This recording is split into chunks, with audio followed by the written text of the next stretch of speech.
তিনিচুকীয়াৰ অসামৰিক চিকিৎসালয়ত সপ্তাহজোৰা কাৰ্যসূচীৰে অনুষ্ঠিত কৰা ৰোগী সুৰক্ষা সপ্তাহৰ শুভাৰম্ভ। 17 ছেপ্টেম্বৰত হ'ব লগা বিশ্ব ৰোগী সুৰক্ষা দিৱসৰ লগত সংগতি ৰাখি তিনিচুকীয়াৰ অসামৰিক চিকিৎসালয়ত সোমবাৰে দিনৰ ভাগত সপ্তাহজোৰা কাৰ্যসূচীৰে অনুষ্ঠিত কৰা ৰোগী সুৰক্ষা সপ্তাহৰ শুভাৰম্ভ কৰে।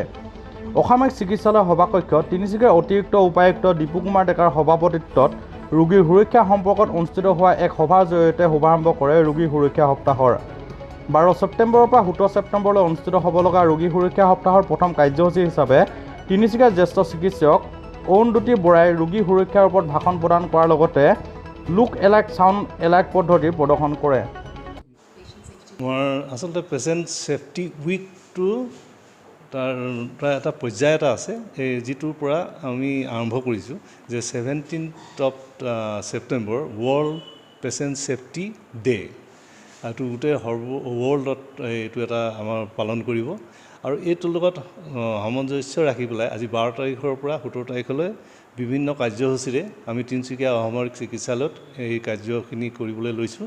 আজি এই কাৰ্যক্ৰমণিকাৰ প্ৰথমটো আছিল ডক্টৰ অৰুণজ্যোতি বৰা ডাঙৰীয়া, ইমিনেণ্ট এজন ফিজিচিয়ান তিনিচুকীয়া। তেওঁ পেচেণ্ট ছেফটিৰ ওপৰত মেডিকেশ্যন কেনেকুৱা ছেফলি খাব লাগিব বা ইউজ কৰিব লাগিব তাৰ ওপৰত তেখেতে বক্তৃতা আগবঢ়ায়।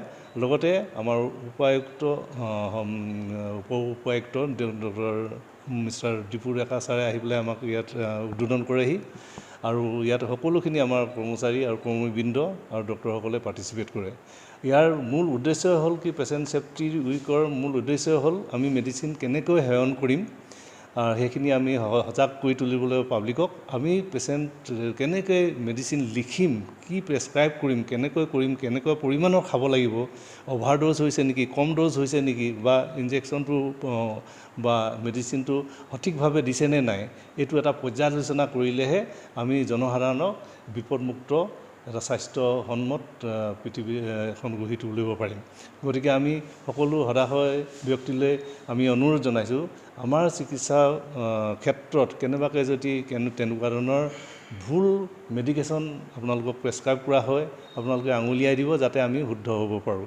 চৰকাৰৰ এতিয়াই নীতি যে আমি ভাৰতীয় নাগৰিকেই নহয়, বিশ্বৰ সকলোখিনি নাগৰিকে মেডিচিনৰ অসাৱধানতাত যাতে মৃত্যুমুখত বা তেওঁৰ বিকলাংগ বা পাৰস্পৰিক ক্ৰিয়া হৈ পেলাই তেওঁ যাতে আক্ৰান্তত হ'ব নালাগে। গতিকে আপুনি সজাগ হ'বৰ কাৰণে ৰাইজকো বুজাই দিছোঁ আৰু আমাৰ চিকিৎসা কৰ্মীসকলেও যাতে সজাগ হৈ ভালদৰে মেডিচিন কেনেকৈ মানুহক ইউজ কৰিব পাৰে, এইটোৱেই প্ৰধান আমাৰ উদ্দেশ্য।